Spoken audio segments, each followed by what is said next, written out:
খুলে লাগে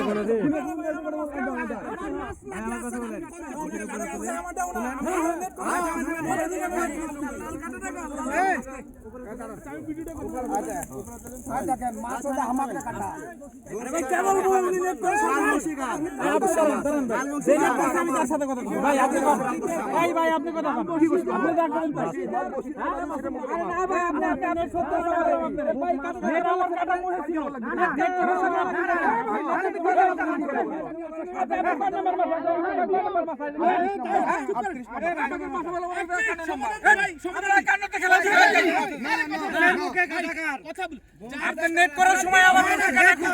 নেট করার সময় আবার মুখের কাটা খুলছে আমাদের মুখে ছিল আমার দুইটা কাটা মুখের ভিতরে ছিল এটা নিয়ে যুদ্ধ করার কিছু নেই না বাংলাদেশের নিয়মে খেলা হয় যার মাসের পাস বলে নেট করার সময় মাছ খালিও কথা বলে কাটা এখনো মুখে লাগে আছে লাল বংশী যার মুখ লাগে ভাই আমার বংশী লাগে আছে ভাই মাসে নেট করার সময় তো ভাই নেট করার সময় লাগে আছে আপনার আগে থেকে তো লাগে আছে আমরা তো এখানে না না তাহলে আপনি একাই মানুষ না এখানে লোক আছে আমি নেট করতে মানা করলাম আমার কালা বসে মুখে ছিল ওনার নেটে লাগে আমার কালাটা খুইলা ওনার লালটা এই আমি আমাদের বংশী ছুটা এটা মাছ দিয়ে কিছু হবে না আমরা এর 20টা মাছ পাচ্ছি চমৎকার সাইজের একটা কাতল ধন্যবাদ।